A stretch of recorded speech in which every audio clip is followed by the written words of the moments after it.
Hello students, my name is Rohit Gupta, your chemistry mentor. आज हम बात करने वाले हैं एक बिल्कुल नए सेशन में क्लास 11th के बारे में, और जिसमें सबसे पहले जो चैप्टर हम स्टार्ट करने वाले हैं जिसका नाम है classification of elements and periodic properties. Dear student, बहुत ज्यादा इंपॉर्टेंट ये चैप्टर है। क्यों? क्योंकि चाहे हम ऑर्गेनिक पढ़ें, चाहे हम इनऑर्गेनिक पढ़ें या फिजिकल केमिस्ट्री पढ़ें, एलिमेंट्स के बारे में तो हमें पढ़ना ही पड़ता है। और एलिमेंट्स के बारे में अगर हमें पढ़ना पड़ता है तो हमें पीरियोडिक टेबल के बारे में भी पता होना चाहिए कि पीरियोडिक टेबल में कौन सा एलिमेंट कौन से ग्रुप में एग्जिस्ट करता है और कौन से पीरियड में वो एग्जिस्ट करता है। तो इसी के बारे में कंप्लीट इंफॉर्मेशन ये चैप्टर आपको प्रोवाइड करता है।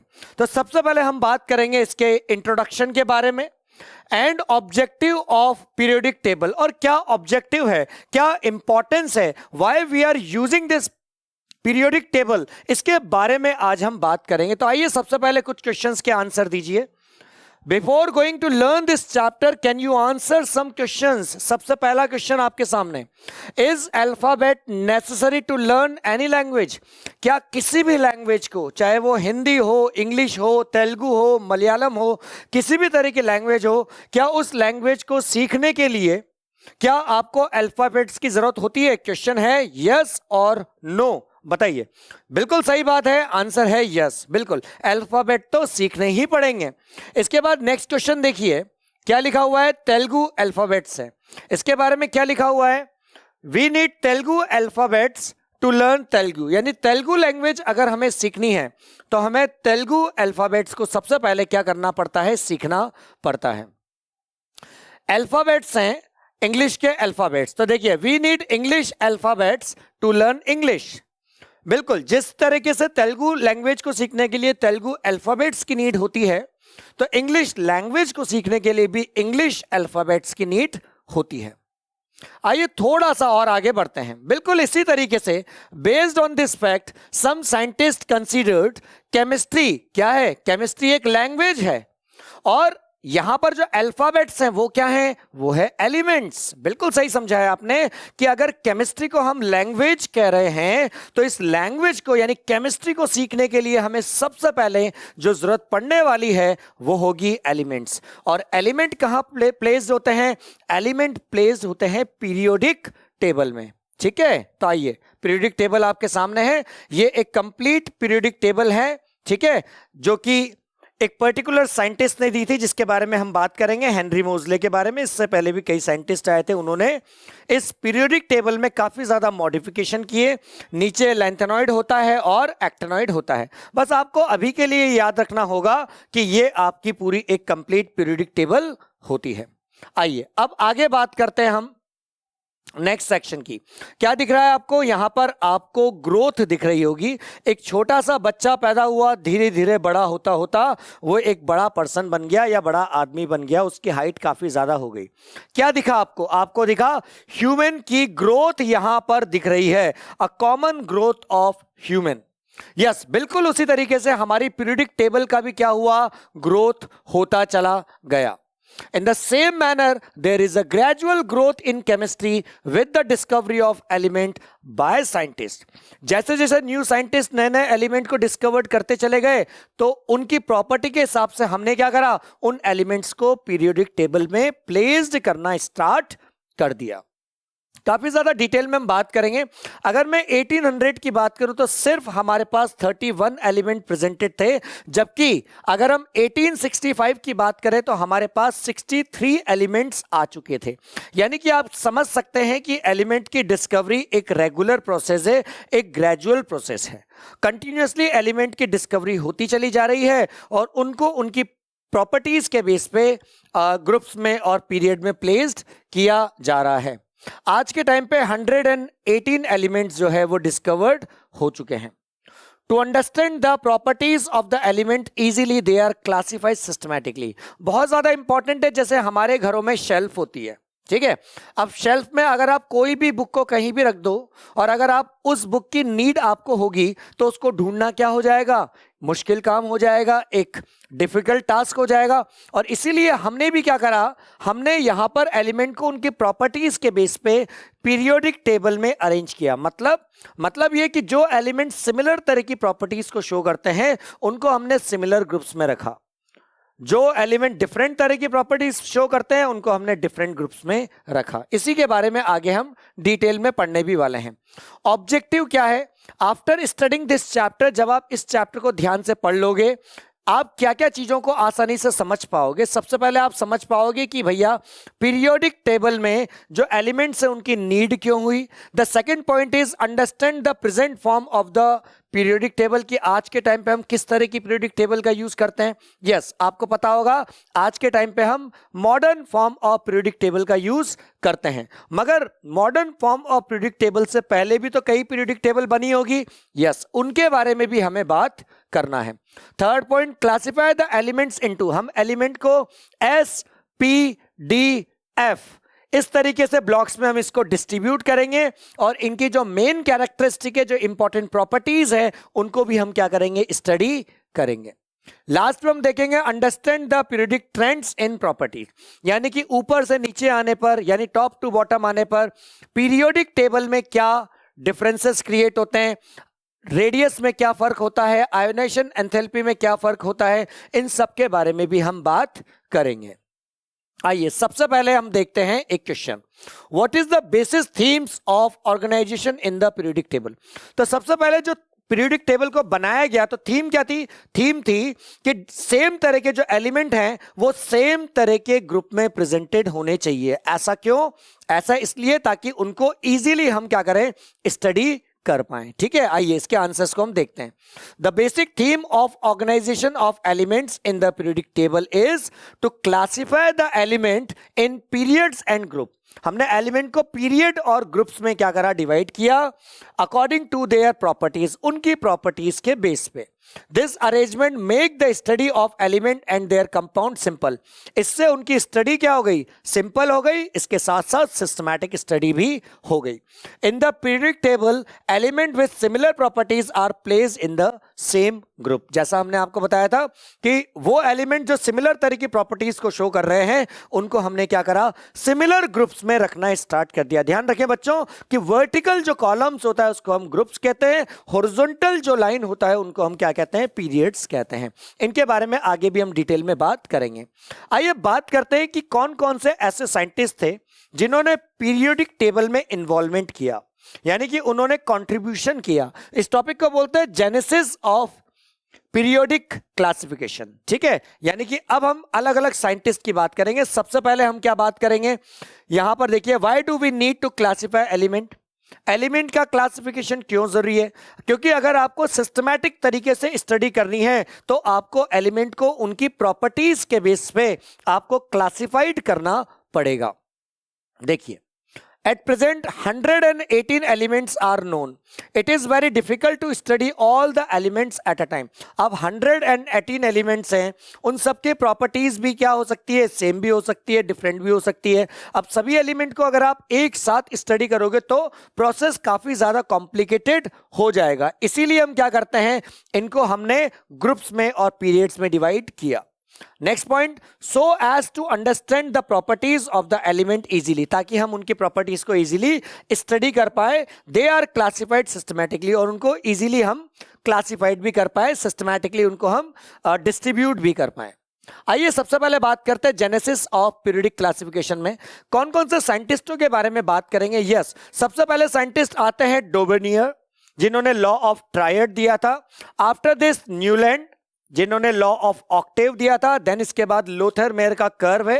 ठीक है, इसके बाद आप बात करोगे मेंडलीव की, मेंडलीव पीरियोडिक टेबल, और लास्ट में हम बात करोगे मॉडर्न पीरियोडिक टेबल की, जिसको हेनरी मोजले नाम के साइंटिस्ट ने दिया था। आइए सबसे पहले हम बात करते हैं डोबेनियर लॉ ऑफ ट्रायड। देखिए बच्चों, ट्रायड का मतलब क्या होता है, ट्रायड का मतलब होता है 3। ये है डोबेनियर, इनका पूरा नाम है जोहान डोबेनियर। ठीक है, अब यहां पर समझिए ट्रायड का मतलब होता है 3, यानी कि आप 3-3 के पेयर्स बनाएंगे। ठीक है, 3 एलिमेंट। उस टाइम पे जितने भी एलिमेंट्स प्रेजेंटेड हैं उनके आप क्या करो, 3 के पेयर्स बनाओ। करना क्या है वो सब चीजें हम यहां समझेंगे, मगर आपको ये याद रखना है ट्रायड मतलब कितना होता है, 3। आप 3 एलिमेंट के पेयर बनाओगे। जो जोहानन डॉबनर थे, ये एक जर्मन केमिस्ट थे, ठीक है। Johann Dobereiner gave his law of triad in 1829 और इन्होंने 1829 में इस लॉ को दिया। आगे देखिए, he notice similar properties of several groups of 3 elements. इन्होंने उन 3 एलिमेंट्स को लिया जिनकी प्रॉपर्टी ऑलमोस्ट क्या थी, सेम थी, या फिर आप कह सकते हो उनकी प्रॉपर्टी सेम थी। इस लॉ के अकॉर्डिंग क्या बोलता है ये बोलते हैं कि किसी भी ट्रायड में the middle element had the properties average to that of the first and third element. आइए इस चीज को समझते हैं पहले, फिर उसके बाद स्टेटमेंट की तरफ चलेंगे। मान लीजिए आपके पास 2 एलिमेंट है A प्लस B, ठीक है, ओके। या फिर आप ऐसे भी बोल सकते हैं, दोबारा देखिए, मान लीजिए आपके पास एलिमेंट है A, B और C, ओके। नाउ अब आप क्या करो, आप एटॉमिक वेट या एटॉमिक मास निकालो, किसका, फर्स्ट और थर्ड एलिमेंट का। This is first element, this is second element, this is third element. तो अगर आप फर्स्ट और थर्ड एलिमेंट का एवरेज निकालोगे, एवरेज कैसे निकालते हैं, डिवाइड बाय 2 करेंगे, तो क्या आएगा, बी का एटॉमिक मास आ जाएगा। और बड़ी इंटरेस्टिंग बात है कि बी का एटॉमिक मास जो है वो सेंट्रल वाले एलिमेंट के बराबर होना चाहिए, और यही स्टेटमेंट आपका क्या कहता है, डोबेनियर कहते हैं। आइए इसी चीज को हम डिटेल में भी समझते हैं। जैसे मान लीजिए कि लिथियम, सोडियम और पोटेशियम, ये 3 एलिमेंट्स हैं और 3 का ये क्या है, ट्रायड है। लिथियम का एटॉमिक वेट या एटॉमिक मास, यहां पर एटॉमिक वेट की जगह हम एटॉमिक मास भी कह सकते हैं, कोई प्रॉब्लम नहीं है, ठीक है, कोई प्रॉब्लम नहीं है, ठीक है। तो यहां पर हमें पता है कि लिथियम का एटॉमिक मास या एटॉमिक वेट जो है वो 7 होता है, पोटेशियम का 39 होता है। अगर हम इन दोनों का एवरेज निकालें तो 39 प्लस 7 46 होता है, और एवरेज निकालेंगे तो डिवाइड बाय 2 करना होगा, यानी सेंट्रल एलिमेंट सोडियम का एटॉमिक मास कितना आ जाएगा, 23 आ जाएगा। देखिए 7 प्लस 39 डिवाइड बाय 2 कितना आ गया, 23 आ चुका है, यानी 23 जो है वो सोडियम का एटॉमिक मास है। यानी ये साइंटिस्ट जो है डोबेनियर, ये यही कहते थे कि फर्स्ट और थर्ड एलिमेंट का आप एटॉमिक मास का एवरेज निकाल दो तो सेंट्रल वाला जो एलिमेंट है उसका एटॉमिक मास आ जाएगा। आइए दूसरे कुछ एग्जांपल्स देखते हैं, जैसे calcium, strontium, barium, car, scooter, बाप। ये इसको याद करने का तरीका होता है, कैल्शियम, स्ट्रोंशियम, बैरियम। कैल्शियम का एटॉमिक वेट होता है 40, बैरियम का होता है 137। जब इनका एवरेज आप निकालोगे तो एवरेज अप्रोक्सीमेटली किसके बराबर आना चाहिए, स्ट्रोंशियम के बराबर आना चाहिए। सेम आप अदर एग्जांपल भी ले सकते हो, क्लोरीन, ब्रोमीन, आयोडीन का। यहां पर क्लोरीन का जो एटॉमिक वेट होता है 35.5 होता है, आयोडीन का 127 होता है। अगर आपने इन दोनों को प्लस करके और इनका एवरेज निकाल दिया तो आपका सेंट्रल वाले एलिमेंट के अप्रोक्सीमेटली बराबर आपका एटॉमिक मास या एटॉमिक वेट आ जाएगा, यानी 80 के आसपास आ जाएगा। तो इस तरीके से इन्होंने कुछ पेयर्स बनाए, 3 के पेयर्स, मगर इसके कुछ ड्रॉबैक्स थे, कुछ प्रॉब्लम्स थी, कुछ परेशानियां थी। क्या थी, डोबेनियर की सबसे बड़ी प्रॉब्लम थी कि कुछ एलिमेंट्स के ऊपर ही ये कॉन्सेप्ट काम कर रहा था। Only a few elements were known at that time, क्योंकि उस टाइम पे बहुत कम एलिमेंट प्रेजेंटेड थे, तो कम एलिमेंट के ऊपर ही ये लॉ जो है वो अप्लाई हो रहा था। It become difficult to arrange the element in triads as some elements have almost similar atomic weight। अगर सिमिलर एटॉमिक वेट होगा तो उनको अरेंज करना बड़ा मुश्किल हो जाएगा, जैसे यहां पर आप देख सकते हैं Fe, कोबाल्ट और निकेल, यानी आयरन, कोबाल्ट, निकेल है। आप यहां पर इनका एटॉमिक मास या एटॉमिक वेट चेक कीजिए, लगभग सभी का क्या है, बहुत क्लोज है। तो इनके ऊपर ये कॉन्सेप्ट जो है वो रन नहीं हो रहा था।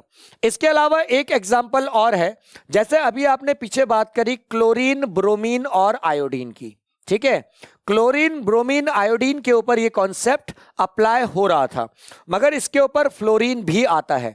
जब हम इन तीनों ट्रायड के ऊपर बात कर रहे थे तो हमारा कॉन्सेप्ट सही लग रहा था, बट अगर हम इन तीनों के ऊपर बात करें, फ्लोरीन, क्रोमीन, ब्रोमीन के ऊपर, तो ये कॉन्सेप्ट हमारा क्या हो गया, फेल हो गया। तब उस टाइम पे ये लॉ ऑफ ट्रायड अप्लाई नहीं हो रहा था। और यही वो वजह जिसकी वजह से क्या हुआ कि ये जो लॉ है वो डिसअप्रूव्ड हो गया। ठीक है, आगे देखिए, इससे रिलेटेड कुछ एमसीक्यूज की बात करते हैं। सबसे पहला क्वेश्चन है भाई, ट्रायड क्या होता है? 3 पेयर के एलिमेंट को हम बनाते हैं और इसे हम क्या कहते हैं? Triad. Group of 3, group of 4, group of 5 या ग्रुप ऑफ 6? तो correct answer is group of 3। इसे ही हम क्या कहते हैं? ट्रायड कहते हैं। ठीक है, जैसा मैं आपको ऑलरेडी इस जगह पे बता चुका हूं। आइए अब आगे बात करते हैं। नेक्स्ट क्वेश्चन देखिए, what was the drawback of Dobereiner law of triad? Dobereiner law of triad के ड्रॉबैक्स क्या थे? फर्स्ट है, only a few elements were known. बिल्कुल सही बात है। एट द सेम टाइम उस टाइम पे बहुत कम एलिमेंट क्या थे? डिस्कवर्ड हुए थे। इसके बाद some elements had almost similar atomic weight. बिल्कुल ये भी सही बात है। अभी हमने लास्ट स्लाइड में इसके बारे में एग्जांपल देखा था। सी है बोथ, डी है नन ऑफ दीज। तो करेक्ट आंसर इज बोथ। यही इसका क्या होगा? करेक्ट आंसर होगा। यहां पर हमने बात भी करी थी इस जगह पर। ठीक है, आगे बात करते हैं, ध्यान से देखिए। अब बात करते हैं न्यूलैंड्स लॉ ऑफ ऑक्टेव की and Lothar Meyer periodic table की। देखिए, न्यूलैंड लॉ ऑफ ऑक्टेव, यानी न्यूलैंड जो है बहुत एक शानदार पर्सन हुआ करता था। ठीक है, बहुत जबरदस्त पर्सन हुआ करता था और म्यूजिक लवर था। यानी कुछ ही पर्सन ऐसे होते हैं जो म्यूजिक लवर भी होते हैं और केमिस्ट भी होते हैं। तो इन्होंने क्या करा? केमिस्ट्री और म्यूजिक को दोनों को क्या कर दिया था? कंबाइंड कर दिया था। यानी इन्होंने क्या बोला कि every 8th element show the similar properties with first one. आगे इसके बारे में हम बात करेंगे। इंटरेस्टिंग फैक्ट है, ध्यान से समझिए। यह है न्यूलैंड लॉ ऑफ ऑक्टेव। इनमें है, इनका पूरा नाम है जॉन अलेक्जेंडर न्यूलैंड। ठीक है, ऑक्टेव का मतलब क्या होता है? ऑक्टेव का मतलब होता है 8। Octave means 8 notes of music which is being used as 8 element system. मैंने आपसे कहा था म्यूजिक लवर थे, जैसे इंडिया में सा रे गा मा पा धा नी सा। तो 8th वाला एलिमेंट क्या होता है? सा होता है। और फर्स्ट वाला एलिमेंट भी क्या होता है? सा। तो 8th element show the similar properties with first one. यही स्टेटमेंट इन्होंने भी कहा। The English chemist John Alexander Newland in 1865, इसमें इन्होंने लॉ ऑफ ऑक्टेव को दिया। इस लॉ ऑफ ऑक्टेव के according the element when arrange in the order of their atomic weight या atomic mass, then every 8th element had the property similar to that of the first element। यानी अगर हम element को अगर increasing order of atomic mass में या atomic weight में arrange कर दें तो every 8th element show the similar properties of first one. ठीक है, आगे देखिए। It is like 8th notes of musical scale. कहां है म्यूजिकल स्केल? यहां है। यहां पर सा देखिए, यहां पर फर्स्ट एलिमेंट है और यहां पर सा जो है वो 8th एलिमेंट है। ठीक है, तो every 8th element show the similar properties with first one. आगे बात करते हैं। देखिए, जैसे ये पीरियोडिक टेबल है। अब इस पीरियोडिक टेबल में देखिए, lithium, beryllium, boron, carbon, nitrogen, oxygen, fluorine. Neon नहीं आया क्योंकि नोबल गैस की डिस्कवरी अभी तक यहां पर नहीं हुई है। Sodium, magnesium, aluminium, silicon, phosphorus, sulphur, chlorine. Argon एक नोबल गैस होती है, वो भी नहीं डिस्कवर हुई है। पोटेशियम और कैल्शियम। अब आप स्टार्टिंग कहीं से भी कर सकते हो। जैसे हमने लिथियम से स्टार्ट किया तो देखो, फर्स्ट एलिमेंट लिथियम है तो lithium first, second, third, fourth, fifth, 6th, 7th और 8th। यानी हम कह सकते हैं कि लिथियम और सोडियम की जो प्रॉपर्टी है वो क्या होगी? सेम होगी। आप कहीं से भी स्टार्ट कर सकते हो। मान लीजिए मैंने बोरोन से स्टार्ट किया तो बोरोन जो है वो एल्यूमिनियम की जैसी प्रॉपर्टी को वो शो करेगा।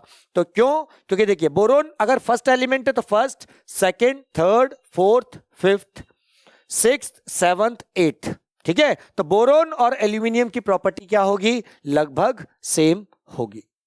न्यूलैंड के कुछ ड्रॉबैक्स थे, आइए बात करते हैं उन ड्रॉबैक्स की। सबसे पहला है कि ये जो लॉ था ये सिर्फ लाइटेस्ट एलिमेंट के ऊपर ही एप्लीकेबल था। मतलब कि सिर्फ कैल्शियम तक ही ये लॉ अप्लाई होता था, इसके आगे ये लॉ अप्लाई नहीं होता था। So it is also disapproved. तो ये भी क्या हो गया? डिसअप्रूव्ड हो गया।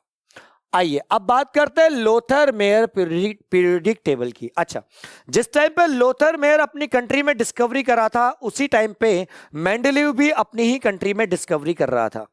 दोनों के जो एक्सपेरिमेंट थे बिल्कुल सेम थे, मगर दोनों में फर्क क्या था कि मेंडलीव ने जो एलिमेंट को अरेंज किया या रिप्रेजेंट किया वो एक टेबल में रिप्रेजेंट किया, जबकि लोथर मेयर ने उन एलिमेंट्स को ग्राफ्स में रिप्रेजेंट किया। और आप जानते हैं कि बेटा ग्राफ में एलिमेंट्स को रिप्रेजेंट करना बहुत ज्यादा मुश्किल होता है। और दूसरी चीज कि लोथर मेयर से पहले मेंडलीव ने उसको क्या करा दिया, अप्रूव्ड करा लिया। इसीलिए हम मेंडलीव को ज्यादा अच्छी तरीके से पढ़ते हैं, ज्यादा डिटेल में पढ़ते हैं, लोथर मेयर को ज्यादा डिटेल में नहीं पढ़ते हैं। कॉन्सेप्ट दोनों का सेम था। इनको लोथर मेयर, ये एक जर्मन केमिस्ट थे, ठीक है। Lothar Meyer classified the element on the basis of their atomic weight या एटॉमिक मास में इन्होंने अरेंज किया। अच्छा, इन्होंने क्या बोला, he plotted the physical properties such as atomic volume, melting point, boiling point against atomic weight. क्या कहना चाहते हैं कि इन्होंने एक ग्राफ बनाया जो एटॉमिक वॉल्यूम या मेल्टिंग बॉइलिंग पॉइंट के बीच में था, और सामने कौन था, सामने एटॉमिक वेट था, ठीक है। And obtained a periodic repeated pattern, और एक रिपीटेड पैटर्न को इन्होंने क्या करा, अरेंज किया। मतलब क्या कहना चाह रहे हैं, हम ये कहना चाह रहे हैं आपसे, इस तरह का एक ग्राफ इन्होंने रिप्रेजेंट किया। यहां पर आप बोल रहे हो एटॉमिक वॉल्यूम, तो ये एटॉमिक क्या हो गया, वॉल्यूम हो गया। और यहां पर एटॉमिक वेट, ये आपका एटॉमिक वेट हो गया। अब ये ग्राफ कुछ इस तरह का था, इस तरह का ग्राफ था, कुछ भी रैंडम ग्राफ था, इस तरह का ग्राफ था। अब ये क्या कहते हैं, ये कहते हैं कि अगर पीक की बात करते हैं तो पीक पे हर वो एलिमेंट्स आएंगे जिनकी प्रॉपर्टी सबकी क्या होगी, सेम। यानी कि हम कहना चाह रहे हैं कि पीक पे जितने भी एलिमेंट्स होंगे सबकी प्रॉपर्टी क्या रहेगी, सेम रहेगी। उसी तरीके से अगर इस पीक के नीचे की तरफ जो स्लोप है, यहां पर जो एलिमेंट प्रेजेंटेड रहेंगे इस जगह पर, यहां पर ध्यान से देखिए, इस जगह पे जो एलिमेंट प्रेजेंटेड रहेंगे, इस जगह जो एलिमेंट प्रेजेंटेड रहेंगे, इस जगह,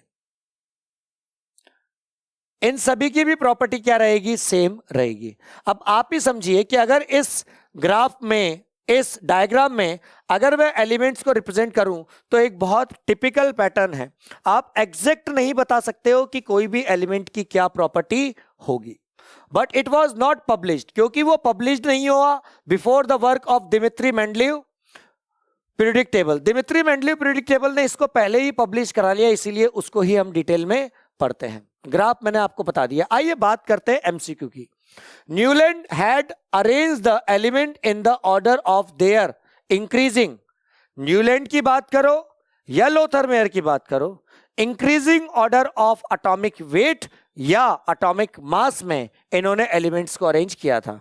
एटॉमिक नंबर नहीं, एटॉमिक वेट बिल्कुल सही, दोनों बिल्कुल भी नहीं, नन ऑफ दिस। तो इसका करेक्ट आंसर क्या हो गया, एटॉमिक वेट, ठीक है। ऑलरेडी पहले आपको बता चुके हैं, ठीक है। आइए अब आगे चलते हैं। What is the meant by Octave. Octave का मतलब क्या होता है, ऑक्टेव का मतलब होता है 8, ठीक है। 5, 6, 7 या 8, the correct answer is 8, okay. आइए, ऑक्टेव मीन्स 8 एलिमेंट सिस्टम। चलिए आगे बात करते हैं। Next question, Newlands law of octave is observed up to, यानी न्यूलैंड का जो लॉ ऑफ ऑक्टेव था ये कहां तक ऑब्जर्व करता था, कैल्शियम तक। बताया था हमने आपको, कैल्शियम तक, सोडियम तक नहीं, पोटेशियम नहीं, कैल्शियम, बिल्कुल सही बात है, कैल्शियम तक ये अप्रूव था, लाइटेस्ट एलिमेंट तक ये अप्रूव्ड था, ठीक है। ऑलरेडी हम आपको बता चुके हैं। आगे देखिए, मेंडलीव पीरियोडिक टेबल की अब हम बात करते हैं। मेंडलीव पीरियोडिक टेबल की खास बात सबसे पहले देखिए, इनका नाम है दिमित्री मेंडलीव और ये एक रशियन केमिस्ट थे। Dmitri Mendeleev said that the properties of the element are periodic function of their atomic weight या एटॉमिक मास। ये क्या कहते हैं कि जो प्रॉपर्टीज है वो प्रॉपर्टीज क्या होगी, एक रेगुलर टाइम इंटरवल के बाद क्या होगी, रिपीट होगी। मगर कब, जब आप एलिमेंट को increasing order of atomic weight में या मास में क्या करें, अरेंज कर दें। इसको हमने, बहुत इंपॉर्टेंट है, और इसी कॉन्सेप्ट को आप पीरियोडिसिटी भी कहते हो, ठीक है। इन्होंने पीरियोडिसिटी का सबसे पहला कॉन्सेप्ट दिया था। He constructed the first periodic table, also known as short form of periodic table. और यही वो एलिमेंट थे इनके टाइम पे 63 एलिमेंट प्रेजेंटेड थे और 63 एलिमेंट को इन्होंने बहुत प्रॉपरली क्या करा था, अरेंज किया था। इस तरह के एलिमेंट को इन्होंने अरेंज किया। आइए इनके दिमित्री मेंडलीव की पीरियोडिक टेबल के बारे में कुछ खास बात हम समझते हैं। सबसे पहले हम बात करते हैं, देखिए वर्टिकल जो कॉलम्स हैं कितने हैं, वर्टिकल कॉलम्स हैं 8, जिनको क्या बोला जाता है, जिनको ग्रुप्स बोला जाता है। यानी कि हम इनकी बात कर रहे हैं, इनकी हम बात कर रहे हैं, ठीक है, इनको हम ग्रुप्स कहते हैं, ठीक है। आगे देखिए सेकंड पॉइंट, जो हॉरिजॉन्टल रो है उनको हम क्या कहते हैं, पीरियड्स। यानी कि ये हाइड्रोजन और यहां पर इस तरीके से ये सेकंड वाला, अगर मैं लेफ्ट टू राइट चलता हूं तो वो पीरियड है, कितने होते हैं, 7, ठीक है। आगे बात करते हैं, further each group is divided into A and B sub groups. इसके बाद हर एक ग्रुप को आपने सब ग्रुप्स में भी डिवाइड किया है, ए और बी। जैसे फॉर एग्जांपल यहां पर देखिए बैरियम और मर्क्यूरी, ये दो एलिमेंट एक ही ब्लॉक में प्रेजेंटेड हैं, तो ये क्या है, सब ग्रुप्स हैं, ठीक है, 0 और 8th ग्रुप को छोड़कर। आइए इसके मेरिट्स की बात करते हैं। He gave an elaborate system of classification based on the physical and chemical properties, क्योंकि इन्होंने बोला था कि एलिमेंट्स की जो प्रॉपर्टीज होती है वो रिपीट होती है as a definite interval of time. कब, जब आप एलिमेंट को increasing order of atomic weight arrange कर देते हो। यहां पर देखिए आगे, he predicted the existence of unknown element and left some gaps, naming them as इका element in the periodic table. अच्छा, अभी जो उन्होंने एलिमेंट जो डिस्कवर्ड नहीं है उनके बारे में भी इन्होंने क्या करा, प्रेडिक्शन कर दिया, और उन एलिमेंट्स के आगे उन्होंने बोला कि फ्यूचर में एक एलिमेंट डिस्कवर्ड होगा और उसके आगे इन्होंने लगाया इका। इका मतलब अगला वाला, ठीक है, नेक्स्ट। आगे देखिए फॉर एग्जाम्पल, आइए बात करते हैं पीरियोडिक टेबल की, ध्यान से देखिए। पीरियोडिक टेबल की अगर हम बात करें तो स्कैंडियम, जिसको इका बोरोन बोला था इन्होंने, बाद में जाके इसका नाम स्कैंडियम पड़ा। आइए बात करते हैं गैलियम की। गैलियम अभी हम बुलाते हैं, पहले इसको बुलाते थे इका एल्यूमिनियम, ठीक है। यहां पर बात करें, इसको हम जर्मेनियम बोलते हैं, पहले मेंडलीव के टाइम पे इसको बुलाया जाता था इका सिलिकन। इस तरीके से कई और एलिमेंट थे जो इन्होंने काफी ज्यादा अच्छी तरीके से बताए। खासतौर से बात करते हैं, he corrected the atomic weight of B E and indium based on their valency. यानी वैलेंसी भी के बेस पे भी इन्होंने क्या करा, एटॉमिक वेट को अरेंज किया। पहले के टाइम पे हम क्या कर रहे थे कि बीई और इंडियम का जो एटॉमिक वेट है वो हम गलत मान के चल रहे थे, इन्होंने ही करेक्शन किया। किस फॉर्मूले से करा, इक्विवेलेंट वेट इनटू वैलेंसी से इन्होंने कंप्लीट किया। आगे देखिए और कुछ खास बात, मेंडलीव पीरियोडिक टेबल की डीमेरिट्स क्या है।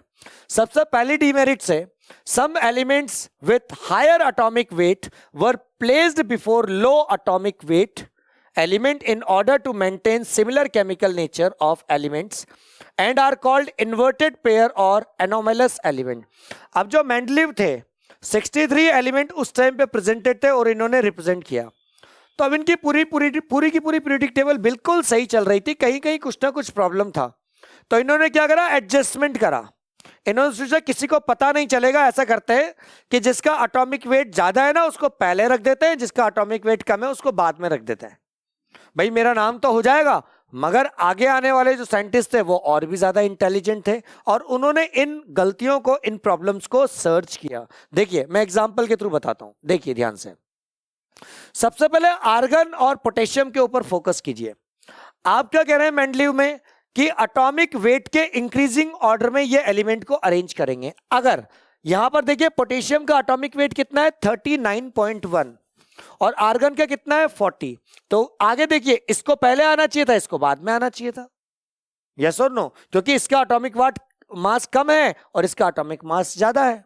आइए दूसरा एग्जांपल देखते हैं। यहां पर देखिए इस साइड, इधर देखिए, यहां पर क्या हुआ, कोबाल्ट और निकेल की तरफ फोकस कीजिए। 58.7 है और 58.9 है, तो इसको पहले आना चाहिए था और इसको बाद में आना चाहिए था, मगर इन्होंने तो उल्टा अरेंज कर रखा है। इसीलिए इनको क्या कहते हैं, इन्वर्टेड पेयर कहते हैं। अगर आपसे कोई पूछे कि इन्वर्टेड पेयर कौन से हैं मेंडलीव पीरियोडिक टेबल में, तो आर्गन और पोटेशियम आप लिखेंगे और कोबाल्ट और निकेल आप लिखेंगे, ठीक है। तो यहां पर आपको सीधा सीधा मैंने एक्सप्लेनेशन किया। यहां पर देखिए टीई और आई, यहां पर ध्यान से देखिए टीई और आई का जो एटॉमिक वेट है 127 है और टी का 128 है, तो इसको पहले आना चाहिए था, इसको बाद में आना चाहिए था, मगर गलत कर रखा है इन्होंने। तो ये कुछ प्रॉब्लम थी। Due to inverted pair the pace of elements in group also change. अच्छा, इसकी वजह से इनकी प्रॉपर्टीज भी क्या हो गई, चेंज होने लगी। नेक्स्ट पॉइंट क्या था कि हाइड्रोजन जो है उसको ये स्पेसिफिक तरीके से हाइड्रोजन की पोजीशन को ये मेंटेन नहीं कर पाए या इनको बता नहीं पाए। इसके अलावा लैंथेनोइड की जो पोजीशन थी वो भी उस टाइम पे क्या थी, अनसर्टेन थी। तो ये कुछ डीमेरिट्स थी और इन डीमेरिट्स की वजह से ये क्या हो गया, फ्लॉप हो गया। आइए मेंडलीव से रिलेटेड कुछ एमसीक्यू करते हैं। Mendeleev predict law is based on, किसके ऊपर बेस्ड है, यस, एटॉमिक वेट के ऊपर बेस्ड है। बिल्कुल सही बात है, एटॉमिक नंबर के ऊपर नहीं है, number of neutrons, specific heat, बिल्कुल सही बात है, atomic weight is the correct answer. ठीक है, ऑलरेडी मैं आपको पहले बता चुका हूं। ठीक, आगे देखिए next question. Considering the chemical properties atomic weight of the element BE was corrected based on, BE को किस बेस पे करेक्ट किया गया, वैलेंसी के बेस पे, कॉन्फ़िगरेशन के बेस पे, डेंसिटी के बेस पे, या नन ऑफ दिस। बिल्कुल सही, फॉर्मूला था वैलेंसी के बेस पे। ठीक है, देखना है, ये देखिए हमने क्या बोला था, एटॉमिक वेट बराबर क्या बोला था, इक्विवेलेंट वेट इनटू क्या था, वैलेंसी। तो इसका करेक्ट आंसर क्या आएगा, valency is the correct answer. Next question. The elements scandium is known long back as, यानी स्कैंडियम को पहले के टाइम पे क्या बुलाया जाता था, इका एल्यूमिनियम, इका बोरोन, इका सिलिकॉन, इका मर्क्यूरी। करेक्ट आंसर इज इका बोरोन। बताया था आपको यहां पर स्कैंडियम, इका बोरोन, इस जगह पे हमने आपको बताया था। नेक्स्ट बात करते हैं, इका silicon is now known as, इका सिलिकॉन को आज किस नाम से जाना जाता है, स्कैंडियम, गैलियम, जर्मेनियम और boron. Correct answer is germanium, यहां पर ऑलरेडी हमने आपको बताया था। ठीक है, आइए अब बात करते हैं इसके एक सब्जेक्टिव क्वेश्चन की। Which important property did Mendeleev use to classify the element in his periodic table, यानी सबसे पहला क्वेश्चन है मेंडलीव ने कौन सी प्रॉपर्टी को यूज किया, मेंडलीव ने एटॉमिक वेट वाली प्रॉपर्टी को यूज किया, या आप एटॉमिक मास कह सकते हो। ये क्या कहते थे, when elements are arrange in increasing order of their atomic mass या atomic weight, then at a definite time interval the element shows similar properties at a regular interval of time। ठीक है, आगे इसके बारे में बात करेंगे, ध्यान से देखिए। Mendeleev arrange the element in periods, इन्होंने सबसे पहले पीरियड्स और ग्रुप्स में इन्होंने एलिमेंट्स को अरेंज किया, किस बेस पे, in order of their increasing atomic weight, increasing order के एटॉमिक वेट में इन्होंने एलिमेंट्स को अरेंज किया। He place the elements with similar properties in the same group, same group के जो एलिमेंट्स थे, सेम प्रॉपर्टी को शो करने वाले एलिमेंट्स थे, उनको इन्होंने सेम ग्रुप्स में रिप्रेजेंट करना स्टार्ट कर दिया। However, he did not stick to this arrangement for long। आगे का क्वेश्चन है, ध्यान से देखिए, did he stick to that, क्या इसको फॉलो कर पाया, नहीं कर पाया। ऐसा क्यों नहीं कर पाया, क्योंकि उसने देखा that if the element were arrange strictly, important word क्या है, strictly in order of their increasing atomic wait, यानी अगर आप स्ट्रिक्टली फॉलो कर रहे हो एटॉमिक वेट का इंक्रीजिंग ऑर्डर, तो प्रॉपर्टीज क्या हो जा रही है, एलिमेंट की चेंज हो जा रही है। Then some elements did not fit within this scheme of classification। तो इस सिस्टम में वो एलिमेंट फिट नहीं बैठ पा रहा है। Therefore, he ignored the order of atomic weight in some cases। और कुछ केसेस के लिए इन्होंने एटॉमिक वेट का कॉन्सेप्ट नहीं लगाया। आइए अब बात करते हैं modern form of periodic table की, जिसको हेनरी मोजले नाम के साइंटिस्ट ने रिप्रेजेंट किया था, हेनरी मोजले। ठीक है, इन 1913 द इंग्लिश फिजिसिस्ट हेनरी मोजले observed regularities in the characteristic X-ray spectra of the element। Basically क्योंकि एक फिजिक्स के साइंटिस्ट थे, ये काम इन्होंने फिजिक्स के बेस पे किया, मगर कॉन्सेप्ट अप्लाई हो गया किसके ऊपर, केमिस्ट्री के ऊपर। Atomic number Z can be related to the frequency of the X-ray, इन्होंने एटॉमिक नंबर, ध्यान रखें अभी तक हम जितनी भी प्रॉपर्टीज पढ़ रहे थे वो एटॉमिक वेट या एटॉमिक मास वाली पढ़ रहे थे। हेनरी मोजले ने जो प्रॉपर्टी दी वो किस बेस पे दी? एटॉमिक नंबर के बेस पे इन्होंने प्रॉपर्टीज को रिप्रेजेंट किया। और फॉर्मूला कौन सा यूज किया? फॉर्मूला इन्होंने यूज किया under root v is equal to a bracket में z माइनस बी। ए और बी कांस्टेंट है, ठीक है, where a and b are constant. आगे देखिए मॉडर्न पीरियोडिक लॉ क्या कहता है? The physical and chemical properties of elements are the periodic function of their atomic number. दोबारा एक बार और, the physical and chemical properties are the periodic function of atomic number. Mendeleev के time पे atomic weight था, यहां पर क्या है? एटॉमिक नंबर है। एंड इलेक्ट्रॉनिक कॉन्फ़िगरेशन, यानी कोई भी एलिमेंट की जो फिजिकल और केमिकल प्रॉपर्टीज है वो आप किस बेस पे रिप्रेजेंट कर सकते हो? एटॉमिक नंबर के बेस पे या इलेक्ट्रॉनिक कॉन्फ़िगरेशन के बेस पे आप रिप्रेजेंट कर सकते हो। आइए modern form of periodic table आपके सामने लाते हैं, ठीक है। This is modern form of periodic table. इसमें टोटल 7 पीरियड्स होते हैं जिनको आप हॉरिजॉन्टल रो कहते हो, और 18 आपके पास ग्रुप्स होते हैं जिनको आप क्या कहते हो? कॉलम्स कहते हो, vertical columns. The older notation of groups are, पहले इनको कैसे रिप्रेजेंट किया जाता था? रोमन नंबर में इनको इस तरीके से रिप्रेजेंट किया जाता था, ठीक है। और जब the group are numbered 1 to 18 in accordance with IUPAC recommendation, और आईयूपैक एक सिस्टम है जो ऑर्गेनिक केमिस्ट्री फॉलो करती है, इनऑर्गेनिक केमिस्ट्री फॉलो करती है, उसके अकॉर्डिंग इनको चेंज करके 1 से लेकर 18 तक एलिमेंट को रिप्रेजेंट कर दिया गया, जहां पर 18 जो है उसको हम जीरो ग्रुप भी कह सकते हैं। पीरियोडिक नंबर यानी कि highest principal quantum number n of the element in the period. किसी भी जब आप इलेक्ट्रॉनिक कॉन्फ़िगरेशन लिखते हो तो आगे जैसे आपने लिखा 4s2, तो 4 जो होता है उसको हम क्या कहते हैं? पीरियड नंबर कहते हैं। 4 को हम पीरियड नंबर कहते हैं बच्चों। आइए अब आगे बात करते हैं मॉडर्न पीरियोडिक टेबल की कुछ खास बातें। सबसे पहली बात, first period of periodic table consist of only 2 elements. कौन कौन से? हाइड्रोजन और हीलियम, ठीक है। आगे बात करते हैं द रिमेनिंग पीरियड्स यानी कि 2, 3, 4, 5 and 6 consist of 8, 8, 18, 18, 32 elements respectively. यानी इसीलिए आप कह सकते हो कि फर्स्ट आपका जो पीरियड होता है वो शॉर्टेस्ट पीरियड होता है। कह सकते हो आप कि first period is the shortest period. The 7th period क्या होता है? इनकम्प्लीट पीरियड होता है। 14 एलिमेंट्स ऑफ बोथ 6 एंड 7, जिसको आप लेंथेनॉइड कहते हो या जिसको आप एक्टिनॉइड कहते हो। लेंथेनॉइड और फिर उसके नीचे वाला एक्टिनॉइड। लेंथेनॉइड 6 पीरियड कहलाता है, एक्टिनॉइड 7th पीरियड कहलाता है। दोनों में 14 एलिमेंट प्रेजेंटेड होते हैं। अच्छा, ये एलिमेंट कहां से आते हैं? ये डी ब्लॉक एलिमेंट से ही आते हैं। Are placed below the main body of the periodic table, यानी मेन बॉडी के नीचे ये प्लेस्ड है। अभी दिखा देंगे आपको। देखिए फर्स्ट पीरियड में 2 एलिमेंट प्रेजेंटेड है, there are 2 elements hydrogen and helium. Second बात करें सेकंड पीरियड की, lithium, beryllium, boron, carbon, nitrogen, oxygen, fluorine, neon. Third period में ये 8 एलिमेंट आ गए। फोर्थ पीरियड की अगर मैं बात करूंगा तो इस तरीके से 18 एलिमेंट आ जाएंगे। फिफ्थ पीरियड में 18 एलिमेंट आ जाएंगे।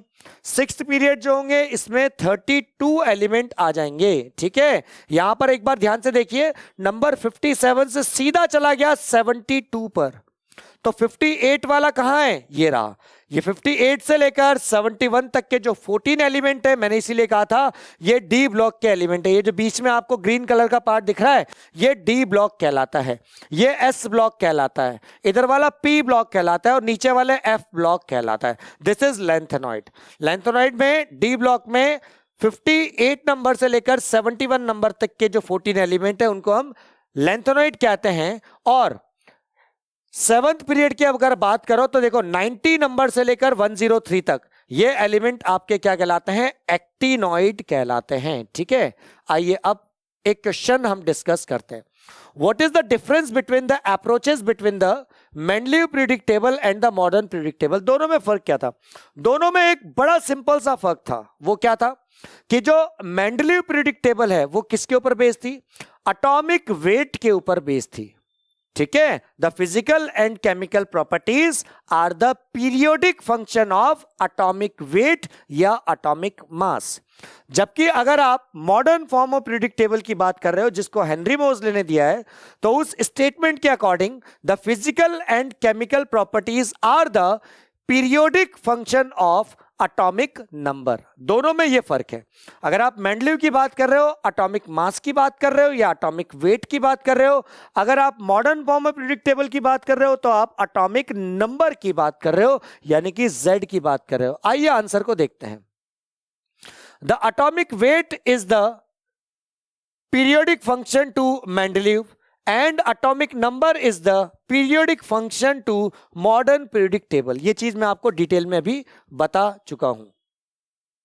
आइए एक और क्वेश्चन देखते हैं, ध्यान से देखिए। Which element do you think would have been named by, क्या क्वेश्चन है, लॉरेंस बर्कैली लेबोरेटरी। ओके, यहां पर लॉरेंशियम आएगा जिसको इस लेबोरेटरी में डिस्कवर्ड किया गया था, और सीबोर ग्रुप ने क्या करा था, एक नए एलिमेंट को डिस्कवर्ड किया था। देखिए मैंने पहले बताया लॉरेंशियम जिसका Z103 होता है, और सीबोर्ग वाला जो ग्रुप का जो एलिमेंट है उसका नाम है सीबोर्गियम जिसका Z की वैल्यू जो है एटॉमिक नंबर की वैल्यू 106 होती है। आइए नेक्स्ट हम बात करते हैं अगला question. The period that contain only gaseous element is, कौन सा पीरियड है, यस फर्स्ट पीरियड है जिसमें हाइड्रोजन और हीलियम होता है। The correct answer is 1, already बताया था आपको। चाहिए सेकेंड क्वेश्चन की तरफ चलते हैं। The period that include all type of element is, यानी वो पीरियड बताओ जिसमें हर तरह के एलिमेंट प्रेजेंटेड हैं। First group, second group, sixth group और सेवंथ ग्रुप। सेवंथ ग्रुप तो आपका इनकम्प्लीट ग्रुप होता है।